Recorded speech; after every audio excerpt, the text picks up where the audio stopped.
ভাই মৃত্যুকে কেউ দেখছেন কোনোদিন? মৃত্যু দেখা যায় না, ধরা যায় না, ছোঁয়া যায় না, কিন্তু কেউ অস্বীকার করতে পারবে? বলেন। কিয়ামতের দিন সেই কঠিন সময়ে জান্নাত থেকে প্রত্যেকটা জান্নাতবাসী, প্রত্যেকটা দোজখবাসী সেই দিন মৃত্যুকে তার একটা আকৃতিতে দেখবে, সেটা হলো একটা ভেড়ার আকৃতিতে দেখবে। আল্লাহ বলবেন যে এটার নাম হলো মৃত্যু। এটা দেখতে ভেড়ার মতো দেখা যায়, কিন্তু এটা আসল ভেড়া নয়, এটা হলো মওত। সিংহায় ফুৎকার করবেন, সিংহায় ফুৎকারে তাম পৃথিবী লণ্ডভণ্ড হয়ে যাবে, সমস্ত মানুষ ধ্বংসপ্রাপ্ত হয়ে যাবে, মহাপ্রলয় ঘটে যাবে, আসমান ভেঙে পড়বে, পাহাড়গুলো বালুর মতো তুলার মতো উঠতে থাকবে। সব মানুষ ইসরাফিল আলাইহিস সালাতু ওয়াস সালামের সিংহার এই মহাপ্রলয়ঙ্কারী আওয়াজে সব মৃত্যুবরণ করবে, মৃত্যুর কোলে ঢলে পড়বে। দুজন ফেরেশতা সর্বশেষ অবশিষ্ট থাকবেন, মালাকুল মউত আর ইসরাফিল আলাইহিস সালাম। আল্লাহ পাক রব্বুল আলামিন মালাকুল মউতকে জিজ্ঞাসা করবেন, মালাকুল মউত কে কে আছে? আল্লাহ আপনি তো আছেন, আর আমি আর ইসরাফিল ভাই আমরা দুইজনে আছি। আল্লাহ মালাকুল মউতকে বলবেন, ইসরাফিলের জান কবজ করো। ইসরাফিল আলাইহিস সালাতু ওয়াস সালাম যার এক চিৎকারে, এক ফুৎকারে মহাপ্রলয় সংগঠিত হয়ে গেল, সেই মহা শক্তিশালী ফেরেশতা ইসরাফিল আলাইহিস সালাতু ওয়াস সালামের জান ও মালাকুল মউত কবজ করবেন। এরপরে আল্লাহ পাক জিজ্ঞাসা করবেন, মালাকুল মউত কে আছে? আর মহাবিশ্বের মধ্যে আর কোন প্রাণের স্পন্দন নাই। আমার আল্লাহর সামনে মহাবিশ্বের মধ্যে একটা মাত্র প্রাণের স্পন্দন তখন অবশিষ্ট, তিনি হলেন মালাকুল মউত। তিনি ভয়ে কম্পিত থাকবেন। আল্লাহ পাক রব্বুল আলামিনের শানে যুল জালাল এমন একটা ভয়াবহ অবস্থা নিয়ে থাকবে, মালাকুল মউত আল্লাহর সামনে ভয়ে জড়সড় হয়ে থাকবেন। বলবেন বিনয়ের সাথে, আল্লাহ শুধু আমি আপনার বান্দা, মালাকুল মউত আছি, আর তো কেউ নাই। আল্লাহ পাক রব্বুল আলামিন বলবেন, আমি তো মৃত্যুকে এমন ভাবে সৃষ্টি করেছি যে কুল্লু নাফসিন যায়কাতুল মাউত, মহাশূন্যতা। আমার আল্লাহ পাক রব্বুল আলামিন তার সকল রাজত্বের গর্ব নিয়ে, গৌরব নিয়ে আল্লাহ পাক চিৎকার করে আওয়াজ দিবেন, লিমানিল মুলকুল ইয়াউম, লিমানিল মুলকুল ইয়াউম। হে দুনিয়ার ফেরাউন, কারুন, হামান, সাদ্দাদ, দুনিয়ার বড় বড় রাজা বাদশারা, যারা দৌর্দণ্ড প্রতাপশালী রাজত্ব করেছো পৃথিবীতে, তোমরা লিল্লাহিল ওয়াহিদুল কাহ্হার, লিল্লাহিল ওয়াহিদুল কাহ্হার। হে দুনিয়ার মুসলমান, হাতগুলো মুষ্টিবদ্ধ করে হৃদয়ের গহীন থেকে ঈমানি জজবায় শানিত হয়ে চিৎকার করে বলো, রাজত্ব একমাত্র কার, ক্ষমতা একমাত্র কার, বড়ত্ব একমাত্র কার? বলেন, বড়ত্ব একমাত্র কার? আল্লাহর সামনে যারা বড়ত্ব ফলাতে আসবে, যে আল্লাহর সামনে বড়ত্ব ফলাতে আসবে, ইমানদারদের দায়িত্ব আর কর্তব্য হলো, সে যত বড় শক্তিমান হোক না কেন, ওর মাথা পায়ের নিচে বিস্ফোরণ দাও। السلام عليكم ورحمة الله. إن الحمد لله نحمده ونستعينه ونستغفره ونؤمن به ونتوكل عليه ونشهد أن لا إله إلا الله وحده لا شريك له ونشهد أن سيدنا ومولانا محمدا عبده ورسوله صلى الله تعالى عليه وعلى آله ونفعنا وإياكم بالآل محمد كما صليت على إبراهيم وعلى آل إبراهيم إنك حميد مجيد. اللهم بارك على محمد وعلى آل محمد كما باركت على إبراهيم وعلى آل إبراهيم إنك حميد مجيد. محترم حضرت صدر جلسہ، उपस्थित हजरत उलमा इकराम, সম্মানিত আমার বয়োজ্যেষ্ঠ মুরব্বী সাহেবান, সমবেত ইসলাম প্রিয়, কোরআন প্রেমিক, নবী প্রেমিক, তাওহীদি মুসলমান ভাই ও বন্ধুগণ, পর্দার অন্তরালে অবস্থানরত আমার সম্মানিত মা ও বোনেরা, আজকে আপনাদের বাংলাদেশের একেবারে এক সীমান্ত অঞ্চল পঞ্চগড় জেলার ফুলতলা বেংহারি ইউনিয়নে আজকে এই একেবারে প্রত্যন্ত অঞ্চলে এই মাহফিল অনুষ্ঠিত হচ্ছে, যেখানে আপনারা বিপুল পরিমাণ ধর্মপ্রাণ মুসলমান আল্লাহর দ্বীনের মহব্বতে, উলামায়ে কেরামের ভালোবাসায় এখানে জমায়েত হয়েছেন এবং দীর্ঘ সময় ধরে দেশের বরেণ্য আলেমদের কাছ থেকে গুরুত্বপূর্ণ আলোচনা আপনারা শুনেছেন। আল্লাহ পাক রব্বুল আলামিন আজকের এই মাহফিলকে কবুল করেন এবং এই পর্যন্ত যে আলোচনাগুলো হয়েছে সেই আলোচনাগুলো আমাদেরকে হৃদয়ঙ্গম করার, বুঝবার এবং এর সহি কথাগুলোর উপর আমল করার তৌফিক দান করেন। এখন আসলে মাহফিলের পড়ন্ত বেলা,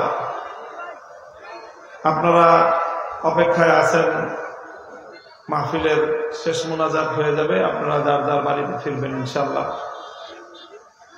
তো আসলে এরকম প্রত্যন্ত অঞ্চলের একটা গ্রামাঞ্চলে এই বিপুল পরিমাণ উপস্থিতি, এটা আমি মনে করি এলাকার মানুষের জন্য একটা স্মরণীয় ঘটনা,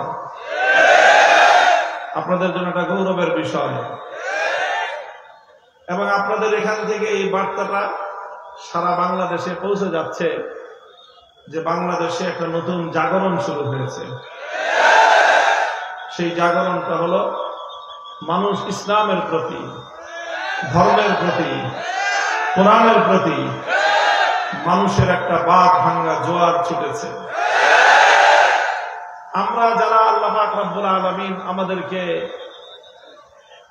আলেম হিসেবে পরিচয় দান করেছেন, আল্লাহ পাক আমাদের যাদেরকে কোরআন হাদিস নিয়ে পড়াশোনা করার তৌফিক দান করেছেন, যাদেরকে আল্লাহ পাক রব্বুল আলামিন আপনাদের দৃষ্টিতে সম্মানিত বানিয়েছেন, আমরা যদি আলেম সমাজ এই জাতিকে সঠিকভাবে পথ নির্দেশনা দিতে পারি, তাহলে আজকের এই মাহফিলটাই আমাদেরকে এই বার্তা দেয় যে এই বাংলাদেশটা আসলে ইসলামের বাংলাদেশ। আলহামদুলিল্লাহ। তবে এই প্রেরণাটা ধরে রাখতে হবে, সকল ক্ষেত্রে ধরে রাখতে হবে। প্রস্তুত আছেন তো ইনশাআল্লাহ? দেখেন, আমাদের পূর্বপুরুষ যারা, আমাদের দুই পুরুষ আগে, আমার দাদা, আপনার দাদা অথবা আপনার দাদার বাবা, তাদের ইতিহাস যদি আপনারা পড়েন, তাহলে তারা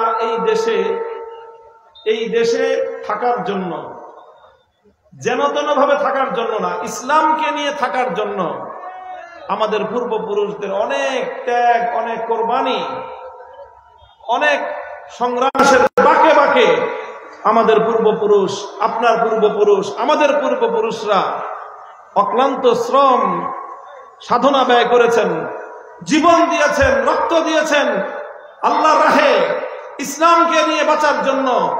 তারা অনেক কোরবানি স্বীকার করেছেন, যার বিনিময়ে আজ আমরা এই প্রত্যন্ত অঞ্চলে বসে এই সুফল আমরা ভোগ করতেছি। আল্লাহ পাক রব্বুল আলামিন আমাদের সেই সকল পূর্বপুরুষদের কবরগুলোকে জান্নাতের বাগানে পড়ে। আমিও এই আলোচনাটা করি, কেন করি? আমি আপনাদের একটা গল্প বলি, ছোট্ট একটা গল্প আমার জীবনের। আমি একবার নিয়ত করলাম যে আপনারা যেরকম বিপুল পরিমাণ ধর্মপ্রাণ মুসলমান আমার আলোচনা শুনে উদ্বুদ্ধ হন, কিছু মানুষ কিন্তু আবার ক্ষিপ্ত হয়। কিছু কথা বলি, মানুষকে নসিহতের কথা।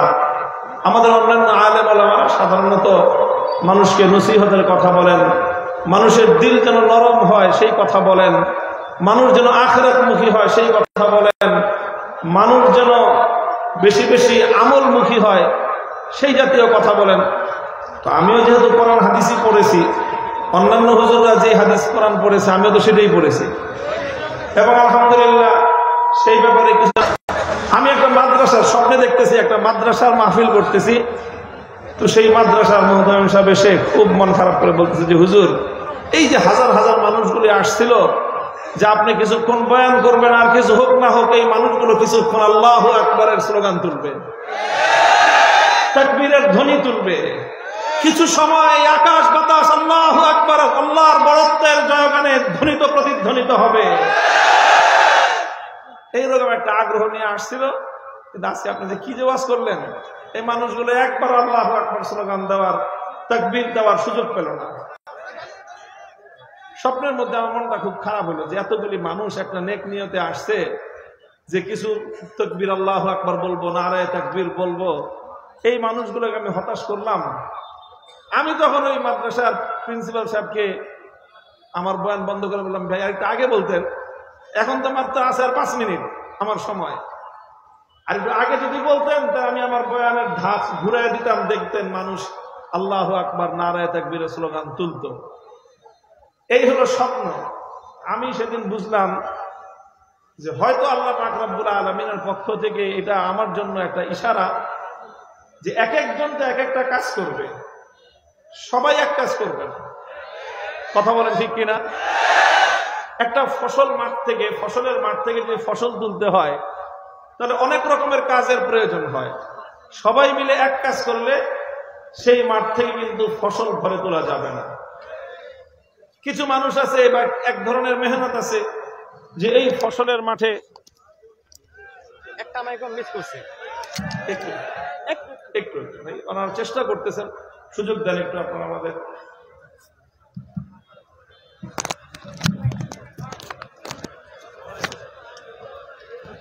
মানে একটা যে স্ট্যান্ড রয়েছে, একটা মাইক্রোফোন মিস্টেক হয়ে গেছে। এক পাশে যাচ্ছেন এখন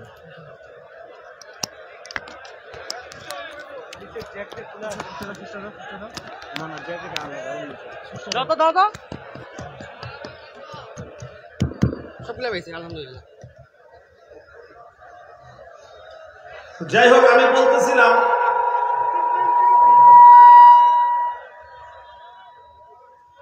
আমি বলতেছিলাম যে একটা ফসলের মাঠ থেকে ফসল ঘরে তুলতে হলে অনেক রকম কাজের প্রয়োজন হয়। কথা ঠিক কিনা? কিছু মানুষ আছে, তাদের ট্রাক্টর আছে, তারা ক্ষেতের পর ক্ষেত, মাঠের পর মাঠ, বিলের পর বিল, তারা শুধু কি করে? হাল চাষ করে। এরপরে আবার সেখানে হাল চাষ করার পরে সেখানে রোয়া লাগাইতে হয়। রোয়াই তো বলেন আপনারা নাকি? তো কিছু মানুষ আছে যারা এই রোয়ার ব্যবসা করে। এরপরে রোয়া লাগাইলেই কি ধান হয়ে যায়? এরপরে কিছু মানুষ আছে সারের ব্যবসা করে, তারা সার বিক্রি করে, সার কিনে এনে মাছের ফসলের মধ্যে সার প্রয়োগ করতে হয়। শুধু রোয়া লাগায় সার দিলেই ফসল হয়ে যায়, সেচের পানি দিতে হয় না? কি বলেন? কিছু মানুষ আছে সেচের পানি দেওয়ার ব্যবসা করে, তাদের মাধ্যমে পুরা মাঠের ফসলের মাঠে সেচের পানি সিঞ্চন হয়। কিছু মানুষ আছে কামলা দিয়ে তারা ক্ষেত নিড়ায় দেয়। এই সব কাজ শেষ হওয়ার পরে একটু ভাই একটু আপনারা একটু শান্ত হন, একটু ওনারা চেষ্টা করতেছে। একটা সিস্টেম ফেল করছে, অনেক বড় আয়োজন, ইনশাল্লাহ ওনারা মেহনত করে ঠিক করে ফেলবে। আর ভাই বিরক্ত হওয়ার কথা আমার, আপনারা বিরক্ত হন কেন? আপনারা একটু ধৈর্য ধরেন, ইনশাল্লাহ ঠিক হয়ে যাবে। তো এইভাবে প্রত্যেকে যার যার মেহনত যখন করে, যার ট্রাক্টর সে যদি হাল চাষ করে, যে রোয়ার ব্যবসায়ী সে যদি রোয়া সাপ্লাই দেয়, যে সারের ব্যবসায়ী সে যদি সার সাপ্লাই দেয়, যে সেচের কাজ করে সে যদি সেচ দিয়ে পানি সিঞ্চন দেয়, কামলারা এসে যদি ক্ষেত নিড়ায়, আর সর্বশেষ যখন ফসলটা পরিপক্ক হয়ে যায়, তো ফসল কাটার জন্য আরেক শ্রেণীর কামলা আছে, তারা এসে যদি ফসলটা কেটে দেয়, তখন এই শূন্য মাঠ থেকে সোনালী ফসল দিয়ে আপনার গোলা ভরবে। দেখেন আমাদের ইসলামটা ঠিক এরকম। ইসলামের বহুমুখী খিদমাত, বহুমুখী কার্যক্রম আছে। আমাদের মধ্যে কিছু ভাই আছেন যারা মানুষের হৃদয়কে নরম করে দেন, বিগলিত করে দেন, কান্না মাখা কণ্ঠে তারা মানুষকে হাতে পায়ে ধরে তারা মানুষকে আল্লাহমুখী করার চেষ্টা করেন, পরকালের স্মরণ করা দেওয়ার চেষ্টা করেন। কিছু মানুষ আছেন তারা শুধুমাত্র মানুষের জায়েজ না জায়েজ, কোন আমল করা যাবে কোন আমল করা যাবে না, কোনটা সুন্নত কোনটা বিদআত, এই জাতীয় আলোচনা করেন। আর কিছু মানুষ তো এমন থাকতেই হয় যে এই যে মুসলিম জনতা, মুসলমানদের মধ্যে যে ইমানি জজবা, মুসলমানদের মধ্যে যে সুপ্ত প্রতিভা, ইমানের যে ঘুমন্ত জজবা, এটা যদি জাগ্রত না থাকে, মুমিনের হৃদয়ের মধ্যে ইমানি জজবা যদি জাগ্রত না হয়, তরুণ এবং যুবকদের হৃদয়ের মধ্যে যদি আল্লাহর দ্বীনের জন্য অকাতরে জীবন দেওয়ার মতো তাদের মধ্যে সেই চেতনার মশাল যদি প্রজ্বলিত না হয়, তাহলে ইসলামের দুশমনরা এই ইসলামকে আল্লাহর জমিন থেকে এমন ভাবে উপড়ে ফেলবে যেরকম একটা ছোট্ট গাছকে গরু ছাগল উপড়ে ফেলে, সেই গরু ছাগলরা যেমন একটা ছোট্ট গাছের চারাকে ধ্বংস করে দেয়, ইসলামের দুশমনরা ইসলামকে এভাবে ধ্বংস করে ফেলতে। এই জন্য আমরা হাতে হাত রেখে কাজ করি। আর আমরা যখন হাতে হাত রাখি, তখন এই হাতে হাত রাখার মধ্য দিয়ে একটা শক্তি তৈরি হয়। সেই শক্তির পিছনে আরেকটা শক্তি আল্লাহ পাক যুক্ত করে দেন, ইয়াদুল্লাহি আলাল জামাআহ। মুসলমানরা যখন এভাবে পরস্পর তারা ছোটখাটো বিভেদ ভুলে গিয়ে ঈমানের গুরুত্বপূর্ণ মৌলিক প্রশ্নে যখন তারা ঐক্যবদ্ধ হয়, যেমন আমরা দেখেছি আমাদের নিকট অতীতে, আমাদের স্কুল থেকে ছেলেমেয়েরা বের হয়ে আসলো, আমাদের কলেজগুলো থেকে ছেলেরা বের হয়ে আসলো, পাবলিক ইউনিভার্সিটি, প্রাইভেট ইউনিভার্সিটি, কারো স্বার্থ আছে কারো কোনো স্বার্থ নাই, তার ব্যক্তিগত কোনো স্বার্থ ছিল না। প্রাইভেট ইউনিভার্সিটির ছেলেরা তারা এই সমস্ত চাকরি বাকরি, তাদের কোনো ধান্দা নাই, তারা চাকরি পায়ও না, চাকরি করেও না, তাদের অন্য কিছু। কিন্তু তারা যখন দেখলো আমার ভাই, তাকে শহীদ করা হয়েছে, আমার ভাইয়ের বুকে বুলেটের আঘাতে ঝাঁঝরা করে দেওয়া হয়েছে, তখন ভাইয়ের প্রেমে, ভাইয়ের ভালোবাসায়, ভ্রাতৃত্বের টানে ওই সকল প্রাইভেট ইউনিভার্সিটির ভাইয়েরা রাস্তায় নেমে আসলো। আলিয়া মাদ্রাসা থেকে আমার ভাইয়েরা আসলো, সন্তানরা নামলো মাঠে। আমাদের কওমি মাদ্রাসার ছেলেরা তারা তো শুরুর থেকে সরকারি চাকরির কোটাই নেই, তাদের 1% চাকরি নাই। তারা কেন নামলো? তারা নামলো একটা জিনিসই, এভাবে আমার চোখের সামনে আমার ভাইয়ের লাশ বুলেট বিদ্ধ হয়ে পড়ে থাকবে, আমার চোখের সামনে আমাদের সন্তানরা এভাবে রাস্তায় লাশের সারি নিয়ে পড়ে থাকবে, আমার সোনার বাংলাটা এভাবে শ্মশানে পরিণত হয়ে থাকবে। এই জুলুম, এই অন্যায়, এই অত্যাচার দেখে নীরবে বরদাস্ত করা যায় না। হাতে হাত রেখে রাজপথে নামলো, আল্লাহর জমিনে বিপ্লব সাধিত হলো।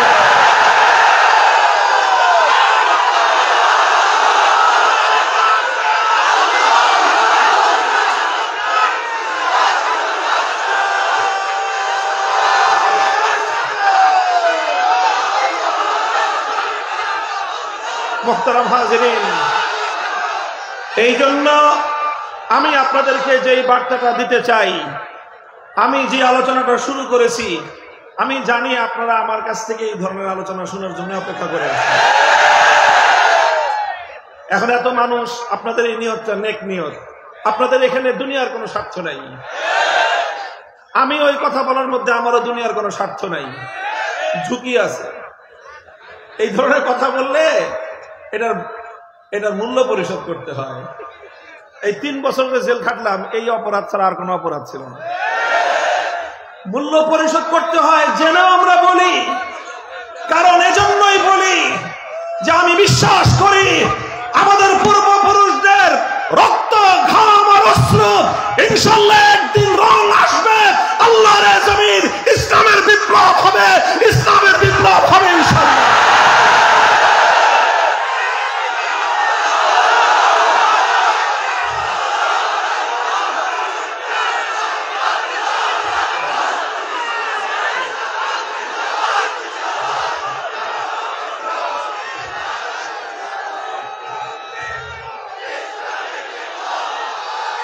মুহতারাম হাজিরিন, আমি আলোচনার শুরুতেই ওয়াদা করেছি আপনাদের সাথে আলোচনা খুব বেশি দীর্ঘায়িত করব না। আপনাদেরকে কিছু কথা বললাম, আবারও শেষ দিকে কিছু কথা বলবো, এরকম আপনাদের বাকি শক্তি এবং এনার্জিটুকু একটু সঞ্চয় করে রাখেন। মধ্যখানে আমি অন্য আরেকটা কথা বলি আপনাদের কাছে। আজকে আমাদের যেই এখানকার যে মাহফিলের যে বিষয়বস্তু, যে আলোচ্য বিষয়, যে উদ্দেশ্যকে সামনে রেখে আমরা এখানে একত্রিত হয়েছি, সত্য কথা বলতে কি আসলে আমার পক্ষে বর্তমান যেই ধরনের ব্যস্ততা, এরকম একটা অজপাড়া গায়ে এই সময়টায় আসাটা সহজ ছিল না। একজন মুমিনের জন্য তার দুনিয়া এবং আখিরাত, তার দিন দুনিয়া, তার সব কিছু আপনি এক পাল্লায় রাখেন, আরেক পাল্লায় শুধুমাত্র ঈমানকে রাখেন। বলেন তো কোন পাল্লার ওজন এবং মূল্য বেশি হবে? ঈমানের পাল্লার ওজন বেশি হয়ে যাবে, মূল্য বেশি হবে। কত বেশি হবে তুলনা করা অসম্ভব নয়। এমনকি আমি এটাও বলবো, যদি এক পাল্লায় খোদার জান্নাত রাখেন আর আল্লাহ পাকের 8টা জান্নাত আরেক পাল্লায় রাখেন, ঈমানের দাম 8টা জান্নাতের চেয়েও বেশি হবে। আমি অনেক সময় বলি যে আমরা অনেক সময় হতাশ করি, আক্ষেপ করি যে আমি গরিব মানুষ, আমি দরিদ্র মানুষ, আল্লাহ অমুকরে এত কিছু দিয়েছে, অমুককে সম্পদশালী বানিয়েছে, অমুককে ক্ষমতাবান বানিয়েছে, অমুককে সুদর্শন বানিয়েছে, আর আমাকে কিছুই দেয়নি। আমি একেবারে না টাকা পয়সা আছে, না ক্ষমতা আছে, না আমার সৌন্দর্য আছে, তেমন কিছুই নাই। এই সব চিন্তা করে আমরা অনেক সময় হীনমন্যতায় ভুগি। আমি বলি, হে মুমিন, তুমি যদি সচ্চা ইমানদার হয়ে থাকো, তোমার হৃদয়ে যদি সত্যিকার ঈমান থেকে থাকে, আল্লাহর নামের 1000 বার যদি আমি শপথ করি, তাহলে আমি শপথ করার ক্ষেত্রে এতটুকু ভুল হবে না যে তোমার হৃদয়ে যেই ঈমান আছে, খোদার কসম তাম পৃথিবীর সমস্ত সম্পদ 1000 লক্ষ কোটি বার বিক্রি করলেও তোমার হৃদয়ের ঈমানের সমপরিমাণ মূল্য হবে না। এই জন্য ঈমান, আমি সারা দেশে এই কথা মানুষকে বলি যে ঈমানের ব্যাপারে আমাদের সজাগ থাকা উচিত, ঈমানের ব্যাপারে সচেতন হওয়া উচিত। সজাগ এবং সচেতন কেন হওয়া উচিত? কারণ অনেক সময় দেখা যায় যে আমরা ঈমানের ব্যাপারে গাফেল হওয়ার কারণে, ঈমানের ব্যাপারে আমাদের গাফলতির কারণে আমরা অনেক অল্প মূল্যেই ঈমানকে বিক্রি করে দেই। ভাই, ড্রোন ক্যামেরাগুলো একটু বন্ধ করে রাখেন, মানুষের দৃষ্টি অন্যদিকে নিবদ্ধ হয়। কি বললাম? যে অনেক সময় অনেক মানুষ ঈমানের মূল্য বুঝতে না পেরে বড় সস্তা দামে ঈমান বিক্রি করে দেয়।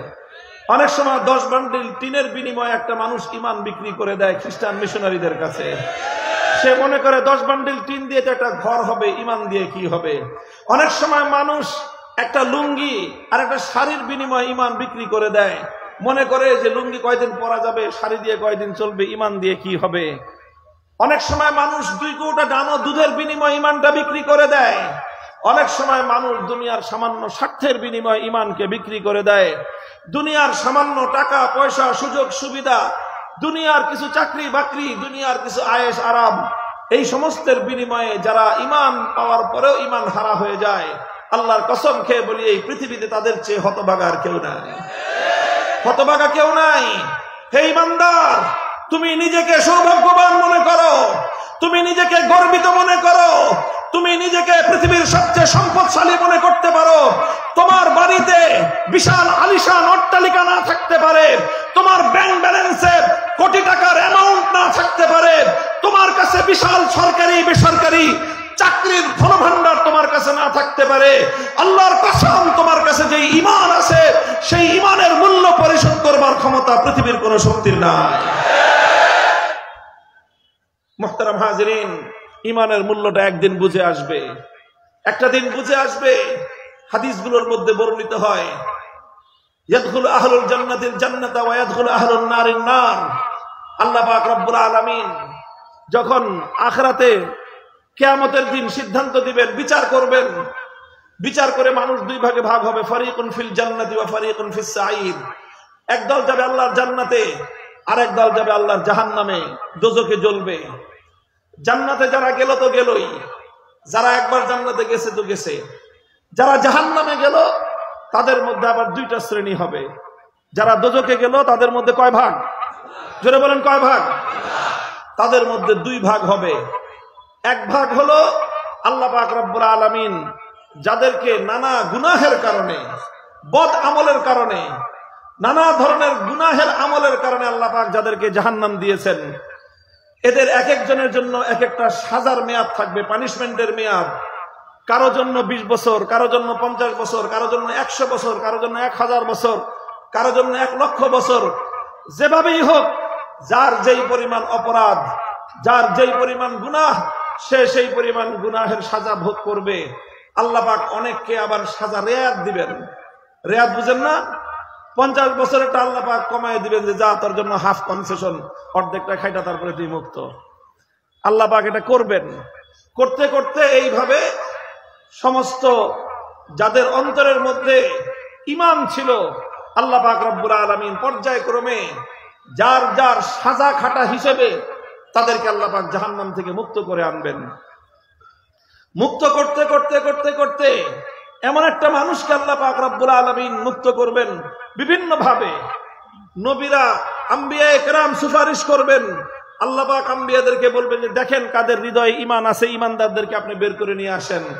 ফেরেশতাদেরকে আল্লাহ বলবেন যে যাও আমার বান্দাদের মধ্যে, জাহান্নামের মধ্যে যাদের হৃদয়ে দেখবা, মান কানা ফি কলবিহি মিসকালু হাববাতিন মিন খারদালিন মিন ঈমান, যার হৃদয়ে সরিষার দানা পরিমাণ ঈমান পাইবা, ওকেও জাহান্নাম থেকে বের করে আনো। এমন অনেক মানুষ বের করবে। বের করার পরে ফেরেশতাদেরকে আল্লাহ জিজ্ঞাসা করবেন, আর কোন ঈমানদার নাই জাহান্নামের মধ্যে? ফেরেশতারা বলবে যে না আল্লাহ, আর কোন ঈমানদার নাই। এরপরে আল্লাহ পাক রব্বুল আলামিন বলবেন যে না, জাহান্নামের মধ্যে এখনো এমন মানুষ আছে যার হৃদয়ের মধ্যে ঈমান এত সূক্ষ্ম, এত ক্ষুদ্র যে কোন নবী এটা খবর পায় নাই, কোন ফেরেশতা সেটা জানতো না, একমাত্র আলিমুল গায়ব আমি আল্লাহ জানতাম। আল্লাহ কুদরতের মাধ্যমে সর্বশেষ বের করবেন, এমন অবস্থায় বের করে আনবেন যারা আগুনে পুড়তে পুড়তে কয়লার মতো হয়ে গেছে, দেখতে কালো কিছু দেখা যায়।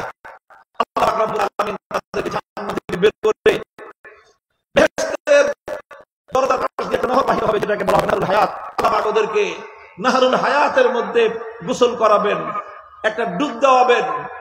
ফাইজা হুয়া কাআহসানি মা আনতা রাইন, ওই পানির মধ্যে একটা ডুব দেওয়ার সাথে সাথে পৃথিবীর সবচেয়ে সুদর্শনতম মানুষ এসে পরিণত হয়ে যাবে। এরপর আল্লাহ পাক তাকে জান্নাতে দিয়ে দিবেন।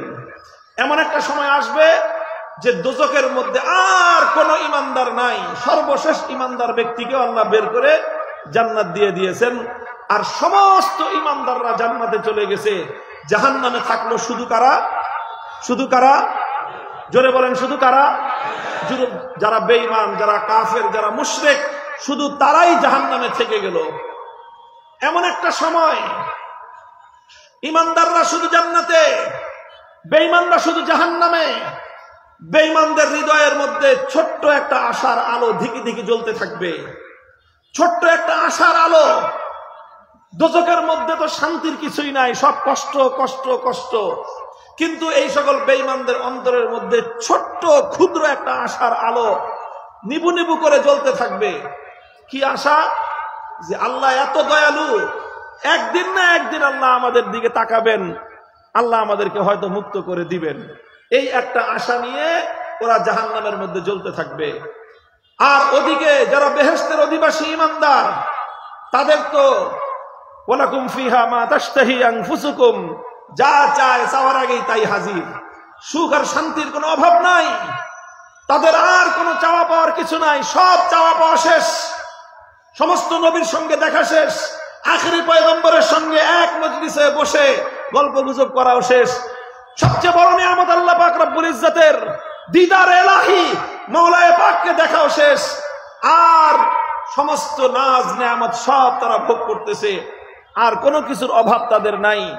শুধু একটা ভয় অন্তরের মধ্যে আছে, ছোট্ট একটু ভয়, যে এত সুখে রাখছে আল্লাহ, যদি আবার কোনোদিন বলে যে আমার জান্নাত খালি কর, তখন কি অবস্থাটা হবে আমাদের।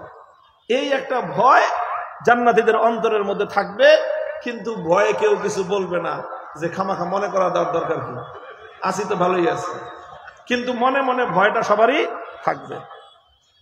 মুহতারাম হাজিরিন, কল্পনা করে দেখেন, চর্মচক্ষুটা বন্ধ করে হৃদয়ের চক্ষু চক্ষুটা খুলে দেন।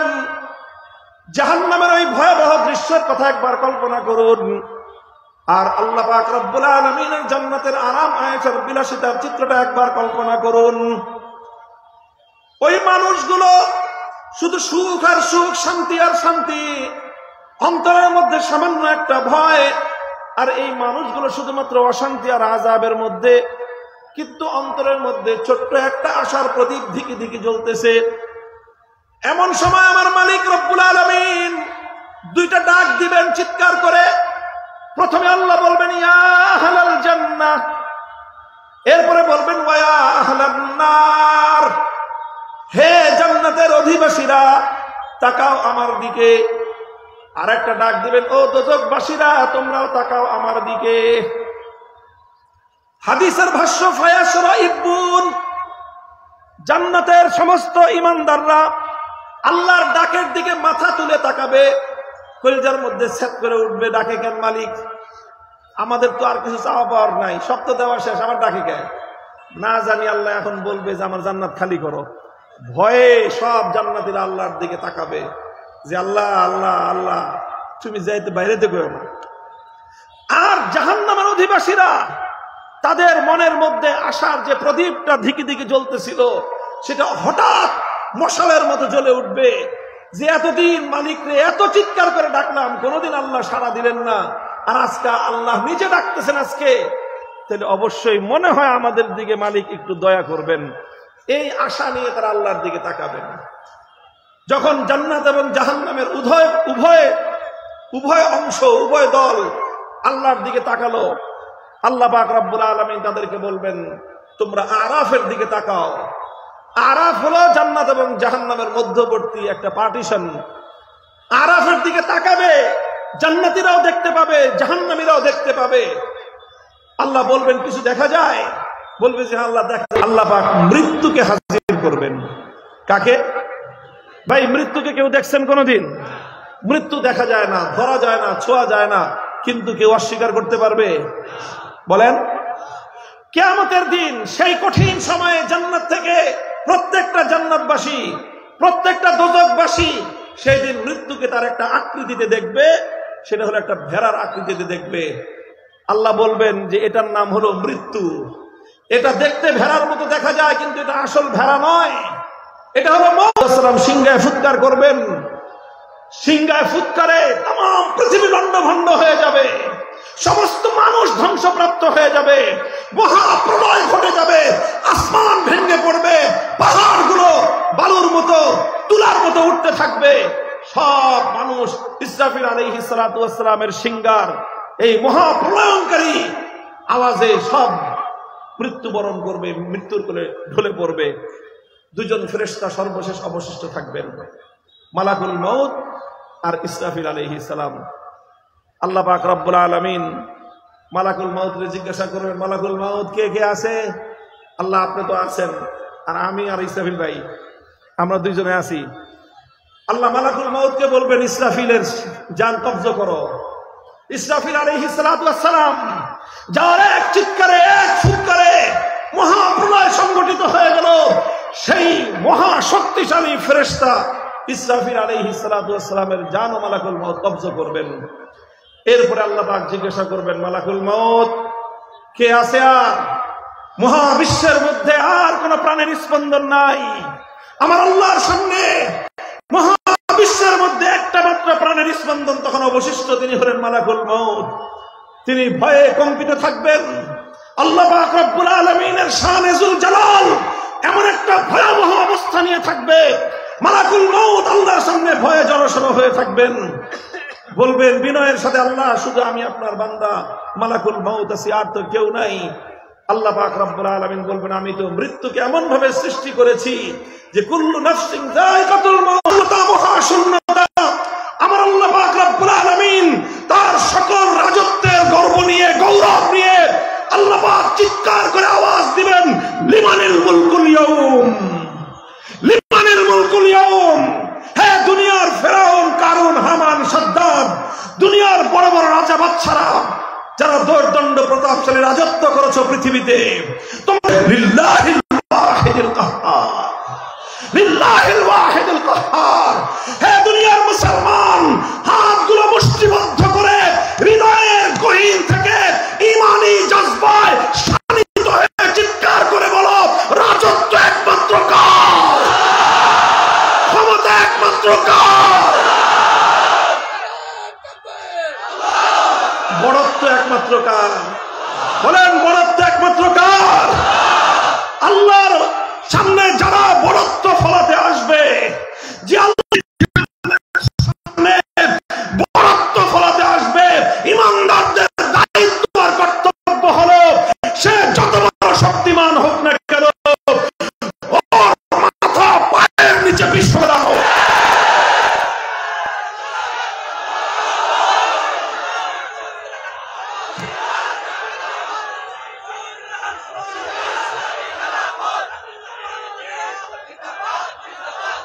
মুহতারাম হাজিরিন, আমি বলতেছিলাম অন্য আরেকটা কথা। আল্লাহ পাক রব্বুল আলামিন বলবেন, এরপরে জান্নাত এবং জাহান্নাম সব তো শেষ। আল্লাহ বলবেন, এটা সেই মৃত্যু। তাকিয়ে দেখো জান্নাত আর জাহান্নামের মধ্যখানে যে ভেড়ার আকৃতিতে একটা ছোট্ট প্রাণী, এটা মৃত্যু। এটা সাধারণ কোনো প্রাণী নয়। এটা সেই মৃত্যু যে মৃত্যু জিব্রাইলকেও ছাড়ে নাই। এটা সেই মৃত্যু যে মৃত্যু আমার আল্লাহ পাক রব্বুল আলামিনের হাবিবে কিবরিয়া মুহাম্মদ আরবি সাল্লাল্লাহু আলাইহি ওয়াসাল্লামকেও ছাড়ে নাই। এটা সেই মৃত্যু যে মৃত্যু মালাকুল মাউতকে পর্যন্ত ছাড়ে নাই। আল্লাহ বলবেন যে আজ আমি সেই মৃত্যুকে তোমাদের সামনে হাজির করলাম। এই কথা বলে আল্লাহ পাক কুদরতের মাধ্যমে সমস্ত জান্নাতি আর জাহান্নামীদের সামনে মৃত্যু নামক সেই ভেড়াটাকে আল্লাহ নিজে জবাই করে দিবেন। বলবেন, আমি মৃত্যুকে মেরে ফেললাম। আজ থেকে আর কোনো মৃত্যু বলতে কিছু নাই, কারণ মৃত্যু মরে গেছে, মরণ নিজেই মরে গেছে। ইয়া আহলাল জান্নাতি খুলুদুন লা মাউত ওয়া ইয়া আহলান নারি খুলুদুন লা মাউত। আমার আল্লাহ বলবেন, হে জান্নাতের অধিবাসীরা, আমি আল্লাহ আলিমুম বিমা ফিস সুদূর, তোমাদের অন্তরের গহীনে ছোট্ট একটা ভয় তোমাদের মধ্যে কাজ করতেছে। আমি আল্লাহ আবার কোনোদিন তোমাদেরকে জান্নাত থেকে বের করে দেই কিনা এই ভয়ে এখনো তোমরা ভীত আছো। আজ শুনে নাও, আমি আল্লাহ তোমাদের জন্য সবচেয়ে আনন্দময় ঘোষণাটা দিচ্ছি। এই যে তোমরা জান্নাতে ঢুকেছো, বেহেশতে ঢুকেছো, অনন্তকাল এই বেহেশতে থাকবে, আর কোনোদিন তোমাদেরকে বেহেশত থেকে বের হওয়া লাগবে না। মুহতারাম হাজিরিন, এই ঘোষণাটার সাথে সাথে গোটা জান্নাতের মধ্যে, বেহেশতের মধ্যে আনন্দের উল্লাস শুরু হবে, আনন্দের হিল্লোল বয়ে যাবে। এক বেহেশতি আরেকজনকে গলা জড়াজড়ি ধরে করে চিৎকার করতে থাকবে, উল্লাস করতে থাকবে। নির্বাচনে জয়ের মতো না, এর চেয়ে লক্ষ কোটি গুণ বেশি আনন্দ হবে ইনশাআল্লাহ। বলেন, আনন্দ করবো ইনশাআল্লাহ। ইনশাআল্লাহ আল্লাহ আমাদের জন্য চিরস্থায়ী জান্নাতের ব্যবস্থা রেখেছেন। কাজেই দুনিয়ার এই সামান্য প্রাপ্তি অপ্রাপ্তি আমাদের কাছে বড় কিছু নয়। আমাদের জন্য সবচেয়ে বড় প্রাপ্তি হলো ওমান যুহজিহা আনিন নার ওয়া উদখিলাল জান্নাতা ফাকাদ ফাজ। যে ব্যক্তি জান্নাত পেয়ে গেল সেই প্রকৃত অর্থে সফল কাম। দ্বিতীয় ঘোষণা হবে ওয়া ইয়া আহলান নারি খুলুদুন লা মাউত। ও জাহান্নামের অধিবাসীরা, তোমরা এখনো আশার দিকে দিকে একটা প্রদীপ জ্বালিয়ে রেখেছো। মনে করেছো আমি আল্লাহ পাক রব্বুল আলামিন কোন একটা সময় তোমাদেরকে জাহান্নাম থেকে পরিত্রাণ দান করব। আজ আমি আল্লাহ জ্বলা শুরু হয়েছে, অনন্তকাল পর্যন্ত জ্বলতে থাকবা, কোনোদিন এটা সমাপ্ত হবে না। জাহান্নামীরা, বেঈমানেরা চিৎকার শুরু করবে, গোটা জাহান্নাম জুড়ে আর্তনাদ উঠে যাবে। তারা মনে করতে থাকবে যে মালিক, এটা তুমি কি ঘোষণা দিলে? আল্লাহ গো, তুমি যদি বলতে এই পৃথিবীর সমস্ত বালুচরগুলো আর সমস্ত মরুভূমিগুলোতে যত শোকের মাতম শুরু হবে, হায় হায় আফসোস রাব শুরু হবে। দুনিয়ার 1000টা নির্বাচনে ফেল করলেও এর কোটি ভাগের 1 ভাগ আফসোস হয় না। দুনিয়ার সমস্ত আপনজন হারিয়ে ফেললেও এর কোটি ভাগের 1 ভাগ আফসোস হয় না। সেই দিন জাহান্নামের জন্য, জাহান্নামের মধ্যে যাদেরকে অনন্তকাল জাহান্নামের জ্বালা, জাহান্নামের আযাবের ঘোষণা আল্লাহ পাক যাদেরকে দান করবেন, ওই সকল পোড়া কপালীদের জন্য যে আফসোস আর যে দুঃখ বেদনা হবে, পৃথিবীতে সেই আফসোস এবং দুঃখ বেদনার কোনো তুলনা হয় না। ভাই, এত বড় গল্প বলা আমার উদ্দেশ্য ছিল না। এই যে একটা আনন্দ, জান্নাতের মধ্যে, বেহেশতের মধ্যে একটু কল্পনা করেন। আমি শুরুতেই বলেছিলাম, চর্মচক্ষুটা বন্ধ করে হৃদয়ের অন্তর্দৃষ্টিটা একটু খুলে দিয়ে কল্পনা করেন তো সে আনন্দটা কেমন। আপনি সে আনন্দ মিছিলে, সেই বিপদের মধ্যে পড়ে আসি, কেমন হবে সেই দুর্বিষহ অবস্থাটা? তুলনা করা যায়? বলেন তো, বলেন তুলনা করা যায়? আসমান এবং জমিন বলা সঠিক বলা হবে। আকাশ থেকে জমিন পর্যন্ত এত ব্যবধান নয়, বরং তার চেয়েও আরো কোটি কোটি গুণ বেশি বড় ব্যবধান ওই আনন্দ আর এই দুঃখের। কথা বলেন ঠিক না বেঠিক? ভাই, এটা কিসের বিনিময়? এই লোকগুলো এত আনন্দিত কিসের বিনিময়? মদ্যপান করেছিল, এটা এজন্য নয় যে তারা ডাকাতি আর চুরি করেছিল। একটা জিনিসের ব্যবধান, শুধু একটা বিন্দুর ডিফারেন্স, একটা বিন্দু, সেই বিন্দুর নাম হলো ঈমান। আল্লাহর কসম, সেই বিন্দুর নাম হলো ঈমান। যেই বিন্দুটা একটা সরিষার দানার চেয়েও ক্ষুদ্র হতে পারে। দুনিয়ার কোন ফেরেশতা পর্যন্ত সেই ঈমান সম্পর্কে জানতো না, জানতেন একমাত্র কে? এতটুকু ঈমানের মূল্য সেদিন বুঝে আসবে। খোদার কসম, আল্লাহ পাকের এই জান্নাত আর বেহেশত শতবার বিক্রি করলেও তোমার ঈমানের দাম পরিশোধ করা সম্ভব হবে না। মুহতারাম হাজিরিন, আমি আপনাদের কাছে ঈমানের মূল্যটা বোঝাবার চেষ্টা করেছি। আল্লাহ আমাদের প্রত্যেক মুমিন ভাইকে, বোনকে ঈমানের দাম বুঝবার তৌফিক দান করেন। কাজেই খবরদার, দুনিয়ার কোন স্বার্থে পড়ে বাকি যা কিছু করেন, ঈমান বিক্রি করা যাবে না। টাকার বিনিময়ে ঈমান বিক্রি করা যাবে না। হাসপাতালে চিকিৎসা ফ্যাসিলিটির বিনিময়ে ঈমান বিক্রি করা যাবে না। তামাম পৃথিবীকে লাথি মারো, ঈমানকে পক্ষে ধারণ করে আল্লাহর দরবারে ছুটে চলো। রাজি আছেন ইনশাআল্লাহ? আল্লাহ পাক আমাদের সকলকে ঈমানের কদর বুঝবার তৌফিক দান করেন। দেখেন, খাজা আবু তালেব নাম তো চিনেন। আবু তালেব হলেন আমার নবীর চাচা, আপন চাচা। নবীজির বাপ চাচারা অনেক ভাই ছিলেন, কিন্তু আপন ভাই ছিলেন দুইজন, বাপও এক মাও এক।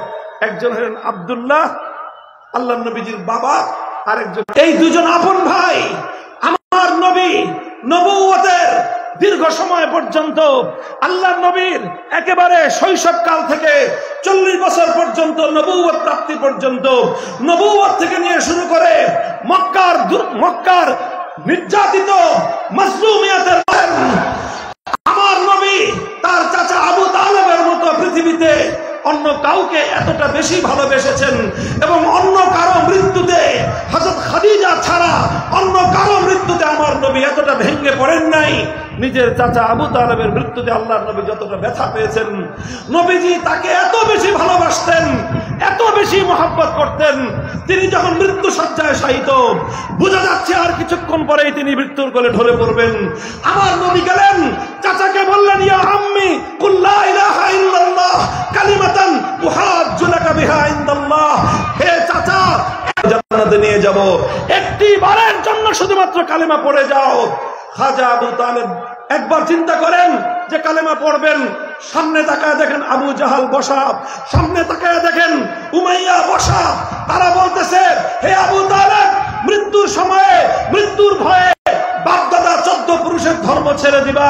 মৃত্যুর সময়ে, মৃত্যুর ভয়ে বাপদাদার 14 পুরুষের ধর্ম যদি তুমি ছেড়ে দাও, দুনিয়ার মানুষ তোমাকে ভীরু বলবে। আবু তালেব মৃত্যুর কুফরের উপর তিনি মৃত্যুবরণ করলেন, মারা গেলেন। হযরত আব্বাস রাদিয়াল্লাহু তাআলা আনহু নবীজিকে একদিন জিজ্ঞাসা করলেন, ইয়া রাসূলুল্লাহ, আপনি তো আপনার চাচা আবু তালেব মৃত্যুবরণ করার পরে আপনার উপর যেন এক সাগর শোক এসেছিল, আপনার উপর যেন শোকের আকাশ ভেঙে পড়েছিল। আপনি যেই বছর আবু তালেব মারা গেলেন, সেই বছরটার নাম ইতিহাস বলে আমুল হুজুন, সেটা দুঃখের বছর। আপনি এত দুঃখ পেয়েছেন, এত কষ্ট পেয়েছেন, আর আবু তালেব 50 বছর রেখেছেন। সমস্ত জুলুমের মোকাবেলায় আবু তালেব নিজের সামনে থেকেছেন। 3 বছর মক্কার বেঈমানরা আপনাদেরকে অবরোধ করে রেখেছিলেন, আবু তালেব ঈমান গ্রহণ করেন নাই। 3 বছর আপনাকে ছেড়ে তিনি একা কোনো খাবারও খান নাই। এই আবু তালেবের জন্য আল্লাহর কাছে সুপারিশ করে কোনো উপকার তার করতে পারবেন? আল্লাহ রাসূল সাল্লাল্লাহু আলাইহি ওয়াসাল্লাম যেটা বলেছেন বুখারী মুসলিম সহ সমস্ত সহিহ হাদিসের কিতাবগুলোর মধ্যে বর্ণিত হয়। আল্লাহর নবী বললেন যে দেখেন, আমার সবচেয়ে প্রিয়তম ব্যক্তিত্ব, আমার জীবনের সবচেয়ে দীর্ঘ সময়ের আমার অভিভাবক গার্জিয়ান, আমাকে দীর্ঘ সময় যিনি আশ্রয় প্রশ্রয় দিয়েছেন, সব ধরনের সাহায্য সহযোগিতা করেছেন, আমি তার জন্য আমার সমস্ত কৌশল সবকিছু আল্লাহর কাছে প্রয়োগ করেছি। আল্লাহর পক্ষ থেকে সর্বশেষ জানানো হয়েছে যে হে হে মুহাম্মদ সাল্লাল্লাহু আলাইহি ওয়াসাল্লাম, খবরদার, আমি আপনাকে নিষেধ করে দিলাম, এরপর থেকে আর কোনোদিন আপনি কোন বেঈমানের মুক্তির জন্য, নাজাতের জন্য আমার কাছে দোয়া করবেন না।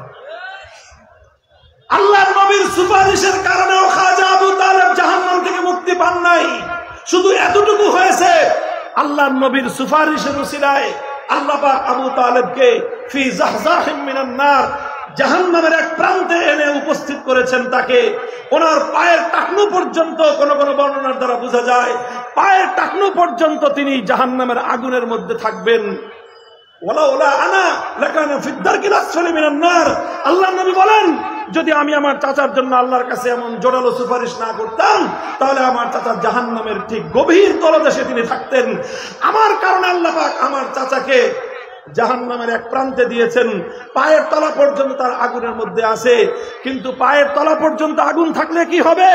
এটা দুনিয়ার কোন আগুন না তোরে ভাই, এটা জাহান্নামের আগুন। জাহান্নামের আগুন।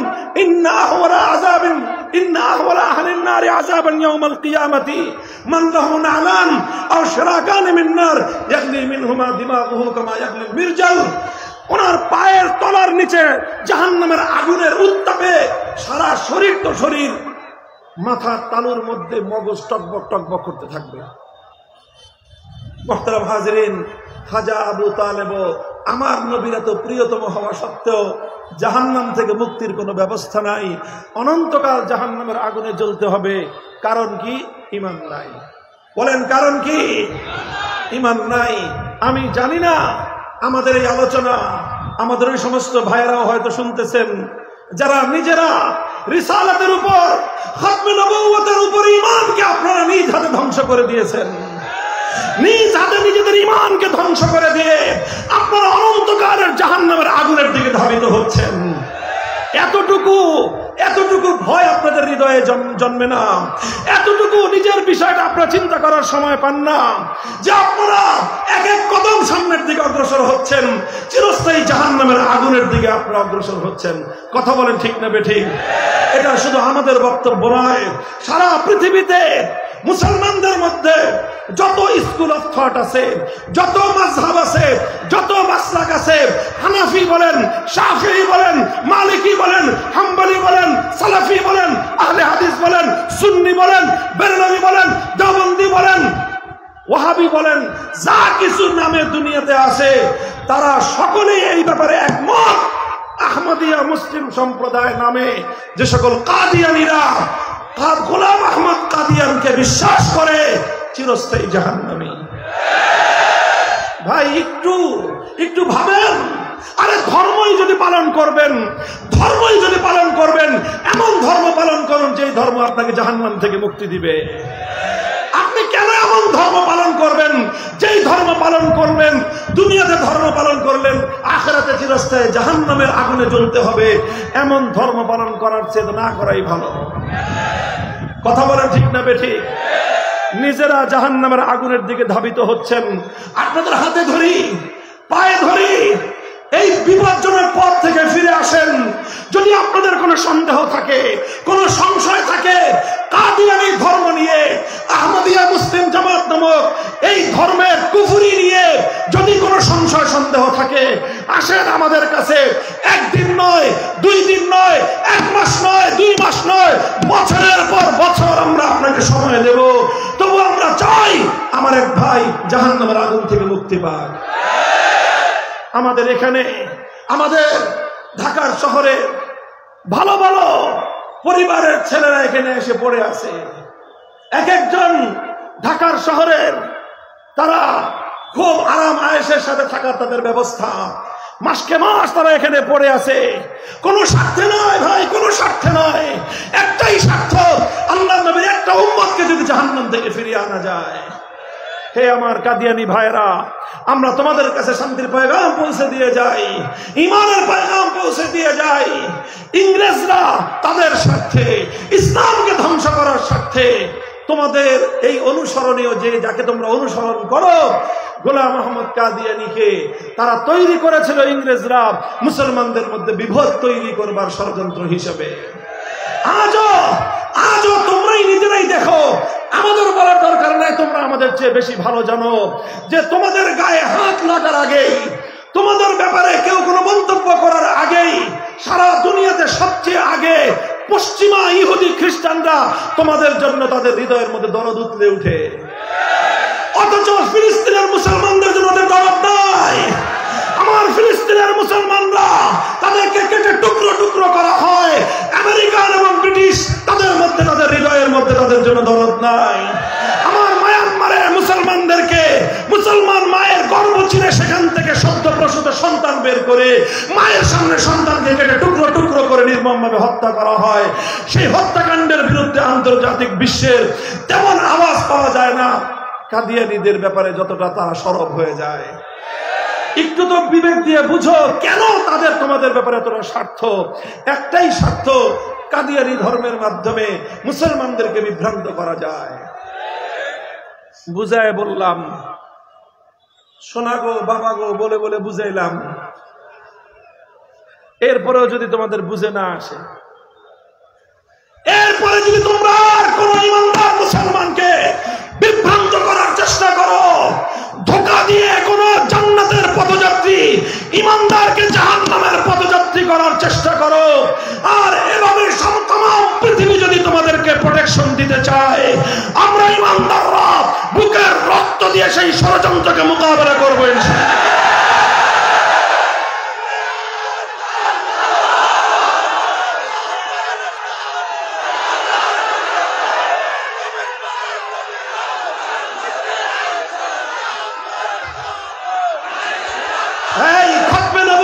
সিংহাসন, খতমে নবুয়তের সিংহাসন, সর্বশেষ নবুয়তের সিংহাসন, এটা আল্লাহ পাক রব্বুল আলামিন আমার আখেরি নবী মুহাম্মদুর রাসূলুল্লাহ সাল্লাল্লাহু আলাইহি ওয়াসাল্লামের জন্য আল্লাহ পাক এটাকে নির্ধারিত করে রেখেছেন। কথা বলেন ঠিক না বেঠিক? আমার নবীকে আল্লাহ পাক খাতামুন নবিয়্যিন বলে ঘোষণা করেছেন। আমার নবীর ইন্তেকালের পরে আমার নবীর খতমে নবুয়তের সিংহাসন নিয়ে কেউ যদি টানা হেঁচড়া করে, সে আমাদের ইমানদারদের কলিজা নিয়ে টান দিল। তোমরা আমাদের কলিজা ছিঁড়ে খাও, আমরা ততটা ক্ষিপ্ত হব না। তোমরা আমাদের শরীর থেকে আমাদের প্রাণ বিচ্ছিন্ন করো, ততটা ক্ষিপ্ত হব না। আমাদের দেহ থেকে কল্লা আলাদা করে দাও, ততটা ক্ষিপ্ত আমরা হই না। যখন দেখি আমার সোনার মদিনার পয়গম্বরে আরবীর ইজ্জতের উপর আমার নবীর সবচেয়ে বড় সম্মানের জায়গা খতমে নবুয়তের সিংহাসন নিয়ে কেউ টানাটানি করছে, আমরা মনে করি তারা আমার জানের দুশমন। কাজেই বুঝাইলাম, শুনাইলাম, এই পথ তোমরা পরিহার করো। কাদিয়ানী ভাইরা, তোমরা আমাদের ভাই, বাবা আদমের সন্তান, মা হাওয়ার সন্তান, তোমাদের গায়ের রক্ত লাল, আমাদের গায়ের রক্ত লাল।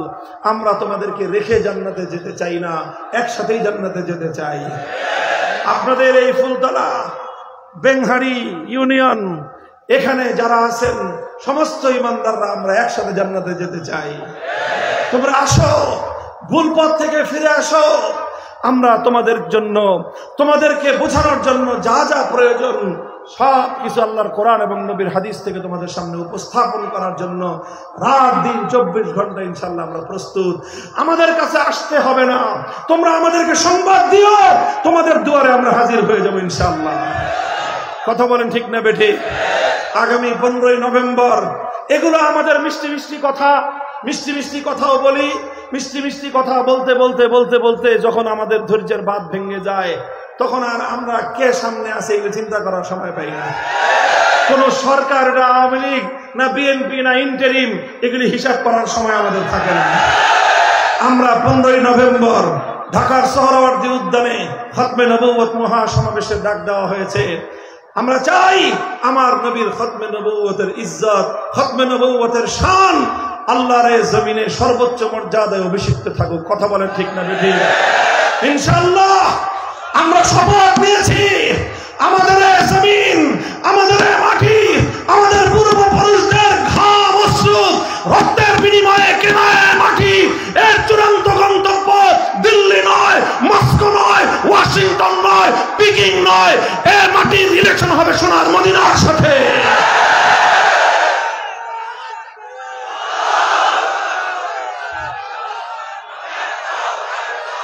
আমি একটা আখেরি কথা আপনাদেরকে বলে যাই, অনেক রঙের বাংলাদেশ তো দেখেছেন, কথা বলেন ঠিক না বেঠিক?